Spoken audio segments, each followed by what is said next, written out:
नमस्कार दोस्तों। इस वीडियो को बनाने की प्रेरणा मुझे एक यूट्यूबर ने ही दी। मेरे एक मित्र यूट्यूबर हैं और अभी अपने यूट्यूब चैनल को इस्टेब्लिश करने में लगे हुए हैं। तो उनका मेरे पास फ़ोन आया। उन्होंने मुझसे कहा कि हर्ष भाई, सरकार ने 3 और यूट्यूब चैनल ब्लॉक करा दिए हैं, यानी कि टेक डाउन करा दिया है, उनको बंद करा दिया है। और अब तो सरकार की नज़र यूट्यूब पर भी आ गई है और इस पर क्या हमारा बने रहना उचित होगा। मैंने कहा तो इसमें चिंता की क्या बात है, तुम क्यों चिंता कर रहे हो? तुम अपनी जो ब्लॉगिंग करते हो करते रहो, तुम तो वैसे भी फिल्मों पे और दूसरी चीज़ों पर चर्चा करते हो, तो इस पर कोई ज़्यादा चिंता लेने वाली बात है नहीं। किस बात की चिंता है? जिन चैनल्स को बंद कराया है सरकार ने, वो तो फेक न्यूज फैला रहे थे या फिर फेक आइडेंटिटी के साथ वीडियोस बना रहे, तो उनको सरकार ने दूसरे रीजन्स से नीचे लिया है। फिर उन्होंने कहा मेरे मित्र ने कि यार अब एक बात बताओ, एनडीटीवी को खरीद लिया अडानी ने, रवीश कुमार को हटवा दिया वहाँ से, अब रवीश कुमार आ गए हैं यूट्यूब पर। कहीं ऐसा तो नहीं कि गूगल इंडिया को भी अडानी या कोई अंबानी खरीद लेगा? मैंने कहा यार ये तुम्हारे मन में ख्याल कहाँ से आया? तो उन्होंने कहा कि अभी हाल ही में सुंदर पिचाई मिलकर गए हैं प्रधानमंत्री नरेंद्र मोदी से। तस्वीरें सोशल मीडिया पर बहुत सारी आई थी, आप लोगों ने भी देखी होंगी। तो कहीं ऐसा तो नहीं कि नरेंद्र मोदी ने उनसे कोई डील की हो कि जो इंडिया वाला गूगल है, इंडिया में जो गूगल में चैनल चल रहा है, आप सब कुछ पता ही है कि यूट्यूब गूगल की प्रॉपर्टी है। तो कहीं ऐसा तो नहीं कि इंडिया का जो यूट्यूब है, यूट्यूब इंडिया है, उसको कहीं पर कंट्रोल ले लें अंबानी अडानी? मैंने कहा यार तुम क्यों बेकार की सिरदर्दी मोल लेकर बैठे हुए हो? तुम अपना काम करो, ईमानदारी से काम करते रहो, तुम्हें कोई दिक्कत नहीं होगी। अलबत्ता मैंने इसमें जांच पड़ताल करने की कोशिश की कि आखिरकार ये जो 3 यूट्यूब चैनल अभी हाल ही में सरकार ने बंद करवाए हैं, इनके पीछे क्या रीजन था और क्या वजह थी कि इनको बंद करवाना पड़ा। इनके नाम थे आज तक लाइव, न्यूज हेडलाइंस और सरकारी अपडेट्स। इन तीनों यूट्यूब चैनल्स पर बिल्कुल फेक न्यूज चलाई जा रही थी और ये यूट्यूब चैनल कल ही बंद हुए हैं। मैं आपको बताऊं, सरकार ने इन्हें बंद कराने का ऐलान 3-4 दिन पहले कर दिया था और केंद्रीय सूचना प्रसारण मंत्री अनुराग ठाकुर ने पार्लियामेंट को इस बारे में अवगत भी करा दिया था कि इन 3 यूट्यूब चैनल को हम बंद करवा रहे हैं और इसके लिए गूगल को लिखा जा चुका है। लेकिन उस दिन, ये जिस दिन मैंने देखा पहली बार खबर आई, तो ये बंद नहीं हुए थे। अब जैसे इनमें से आज तक लाइव नाम का जो चैनल था, उस पर क्या खबरें आ रही थी कि बीजेपी के 22 मंत्री इस्तीफा देंगे और उसमें जो थंबनेल लगा हुआ था उसमें अंजना ओम कश्यप की तस्वीर थी। ऐसे ही सरकार के खिलाफ कोई और खबर थी और उसमें थंबनेल में सुधीर चौधरी जो एंकर हैं, वो तो पक्के राष्ट्रवादी हैं, मोदी समर्थक हैं, उनकी तस्वीर यूज की गई थी।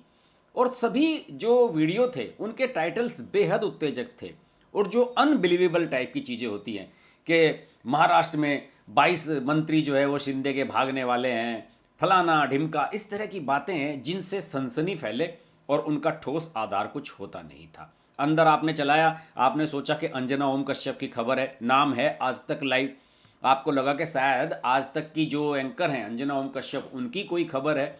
आदमी देख लेता था, 5-7 मिनट उसे देख लेता था, उसे व्यू मिल जाते थे, नंबर ऑफ मिनट्स मिल जाते थे और उसके बाद उस यूट्यूबर का तो काम हो गया। तो इस चैनल को इसलिए बंद कराया गया है। इसी तरीके से न्यूज हेडलाइंस जो था, फेक न्यूज फैला रहा था, वही खबरें सारी की सारी कि बीजेपी के इतने मंत्री विधायक इस्तीफा दे सकते हैं, फलाना ये हो सकता है, फलानी सरकार को गिराने के लिए ये चल रहा है, वो चल रहा है, इस तरह के उस पर खबरें आती थी। और एक जो सरकारी अपडेट्स करके एक यूट्यूब चैनल था, हालांकि नाम बहुत बढ़िया था इस यूट्यूब चैनल का, सरकारी अपडेट्स, यानी कि जो सरकार की खबरों की अपडेट्स हैं वो देना। और इसमें जो मैक्सिमम मैंने चीज़ देखा, इसमें कुछ नौकरी से संबंधित न्यूज आती थी। फला डिपार्टमेंट में वैकेंसी निकली है, फला डिपार्टमेंट में ये चल रहा है, वहाँ पर इस तरह की वैकेंसी आ सकती हैं। Even election commission of India के बारे में भी वैकेंसी और वहाँ पर कैसे कैसे नौकरी मिलती है, इस तरह की वीडियोज इस पर बनाई गई थी जिनमें मैक्सिमम में मिसलीडिंग इन्फॉर्मेशन दी गई थी, जिससे युवा दिग्भ्रमित हो रहे थे। उन्हें यह लग रहा था कि यार हम तो चुनाव आयोग में नौकरी पा सकते हैं, लेकिन जब हकीकत जानने के लिए गए तो पता लगा वहाँ इस तरह से नौकरी पाना संभव ही नहीं है। वहाँ तो सरकार द्वारा प्रतिनियुक्ति पर लोग ज़्यादातर लाए जाते हैं। बहुत सारी इस तरह की खबरें इस पर चल रही थी। और इसमें आपको बताऊं कि ये जो 3 चैनल थे, इनके टोटल मिला के 33 लैक्स सब्सक्राइबर्स थे और इनके लगभग 30 करोड़ व्यू हो चुके थे। जो न्यूज़ हेडलाइंस था इसमें उसके 9.67 लाख सब्सक्राइबर थे सरकारी अपडेट, और आज तक के 22 लाख और 65 हज़ार सब्सक्राइबर थे। तीनों के इस तरह से सब्सक्राइबर थे। खैर, इस बारे में जब 2 दिन तक भी ये चैनल बंद नहीं हुए तो पार्लियामेंट में सवाल उठाया, और बीजेपी के एमपी हैं जुगल सिंह लोखंडवाला, शायद महाराष्ट्र के एमपी हैं, इन्होंने पार्लियामेंट में सवाल उठाया कि सरकार ने इन पर प्रतिबंध लगाने का फैसला किया था, लेकिन अभी तक भी ये चैनल रनिंग में है। तो कल इस बारे में अनुराग ठाकुर ने राज्यसभा में फिर जानकारी दी, और उन्होंने बताया कि साहब इस पर एक्शन ले लिया गया है और कल से ये चैनल बंद कर दिए गए हैं।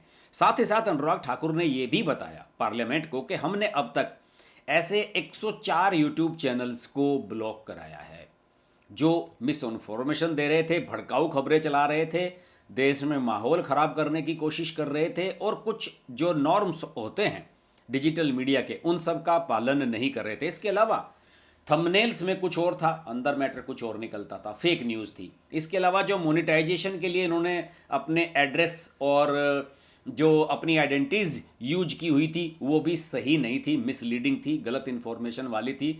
चला क्या चैनल कोई और रहा है, पैसा किसी और के अकाउंट में जा रहा है, इस तरह की जानकारियां भी इसमें निकलकर सामने आई थी।